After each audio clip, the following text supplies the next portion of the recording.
I just got some Foxy Brown on affirmative action vibes. Go subscribe. Yeah, subscribe. Hey, what's up, y'all? Welcome to Brews and Reviews. It's knowledge. Today I'm reviewing Che Noir's Food for Thought, and we're hungry, Che, waiting for you to serve us some of that top quality, top shelf hip hop after releasing the top one album of 2020 as God intended with Apollo Brown and a really good EP after 12. That same year, she was relatively quiet for 2021, leaving us starving for more food for thought, which we finally are getting here and getting fed by one of the best up-and-coming lyricists in the game right now. She hails from Buffalo, like Griselda. Will it be a strong year for Buffalo? Maybe a Super Bowl in the cards? Maybe a #1 album? Let's find out. Eat to Live. She describes the meaning of the title of the album on this intro, saying that she connects to people through the mental and spiritual rather than the physical. Hence, food for thought, a mental connection. Split the Bread. We got a beat by TrickyTrippz here. It's a little simple compared to what we got with Apollo Brown with the 2 piano keys going back and forth and a very simple vocal sample. And I feel like Apollo could have done so much more, even using these same exact elements. Kind of sounds like an impression of Apollo Brown, really, but the scratches are a really nice addition. You don't hear enough of that classic hip-hop element in hip-hop beats anymore. But then there's Che's cadence, placing extreme emphasis on the words she really wants you to hear and rhyme with, that really steals the show, making an intricate beat unnecessary. Lyrically, she's staying in the eating and food motif on this track and throughout the entire album. Much different style, but like the MF Doom Food album, that same kind of light concept plays throughout. And there are numerous jewels throughout this track. She says, "Ye told us Jesus walks, but I need a speed demon. My body language hard to understand because it don't speak English. The rap game left blood on my hands, so bitch, I'm finger painting." And she gives words to live by. The worst friend is a friend who begs. We got the same 2 feet and 24 hours to get this bread. Eat or Starve. This is a self-produced track, as a lot of the album is. And as she says on this, every word she spits is a bar. She's very much of the same cloth as her trust affiliate, Ransom, who they both believe in just spitting one-liner after one-liner. Case in point, on this track, she says, "They say penny for your thoughts, but I'm giving nickels and dimes." This is definitely a cool technique. Love it when Ransom does it. Love it when Che's done it in the past as well as on this. But so far, I'm missing the stronger lyrical concepts that we got on As God Intended, where it ain't just about a bar, but the whole song revealed a larger point or concept or story, or gave something revealing about her life, such as Blood is Thicker, 12 Hours, or Daddy's Girl. Not hearing a lot of those style songs yet on this. Bless the Food. A bit of a concept does emerge on this song. It's about hard work, ambition, and striving to reach your goals. And the way Che tells it proves again that she's wise beyond her years, something that I really liked on As God Intended. So we get that same level of wisdom here. She says, "Never trust a team member that always agree with you, or a grown-ass woman that's trying to beef with you, or 40-plus dudes that's trying to be street." Great perspective from the young MC. Ladies Brunch, the female posse cut featuring Love the Genius, that's how you pronounce that, who I last heard on Conway's Sister Abigail. Really only heard her on a couple Conway tracks. I think maybe I need to dig deeper, see if she has her own joints.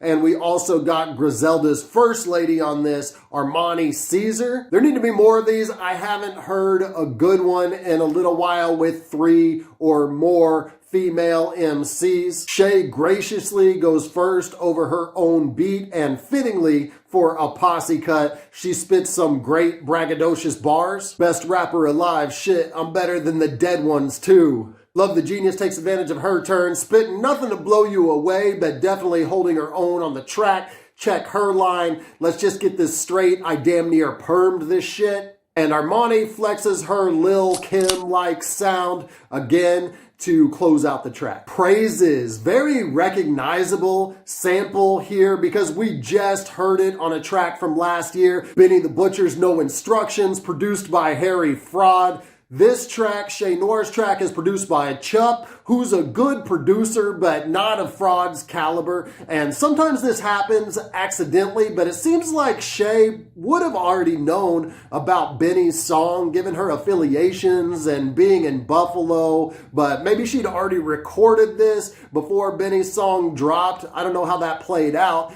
And Chup, the producer, definitely had to know because he's worked with Benny a lot in the past. So it's a bit puzzling why they chose to make this beat and include it on the album. Maybe Harry Fraud and Chup got a 2-for-1 deal when the sample cleared. Maybe that's the explanation. But to me, the only way that you can make this work when something that was a good track and well produced came out so recently using the same sample is to do it 10 times better than the previous track. And lyrically, I would say Che does edge out Benny with what she's doing on this, although it's not 10 times better than The Butcher. It takes away from it though because the beat by Harry Fraud is definitely better than what Chup did with the sample. Table for Three, still the best track on the album. Incredible production by Che herself and great lyrics by her, Ransom, and 38 Spesh.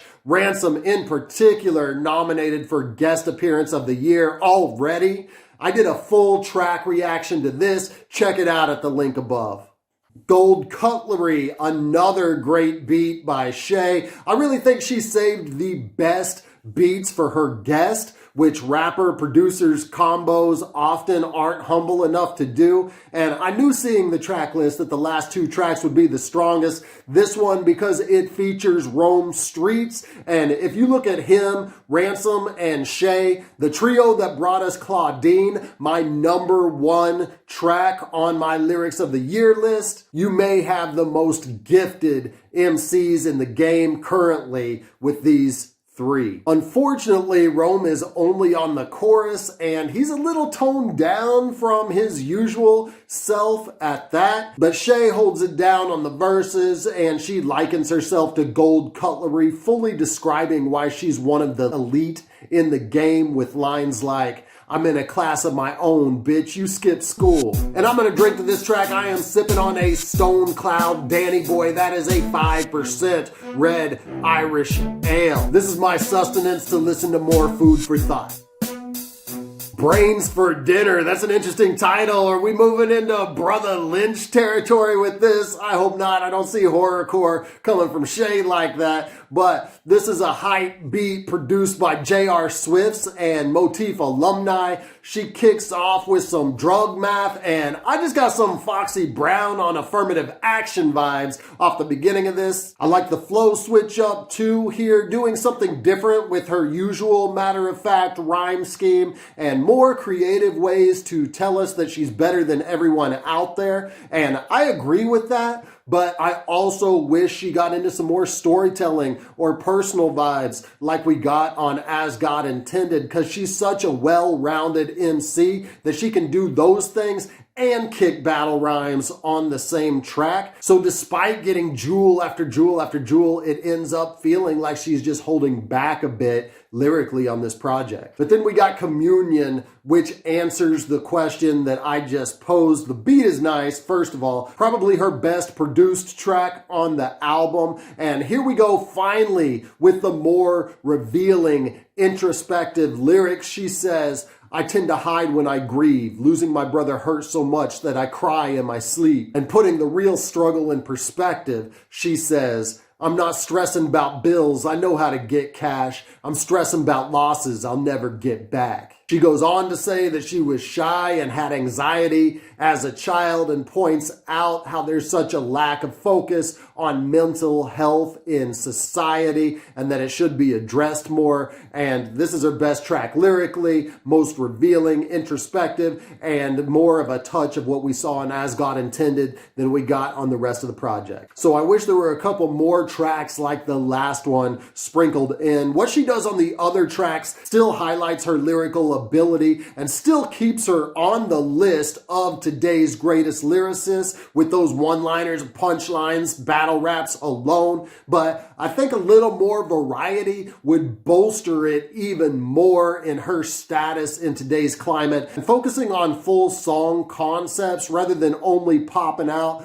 the hardest jewels would solidify her place at the top. But she does what she does on this project so well that it's enough for listeners to want to give this many repeated listens with headphones to catch everything that she said. I feel like I'm being a little too hard on her, but she set the bar really high with As God Intended. So I can say that this is a disappointing follow-up and still a good album at the same time. The last half of the project in particular makes me anticipate what she will offer us in the future, and anyone who isn't checking for Che is still really missing out on some really great music. I'm going to give this an 8 out of a 12 pack.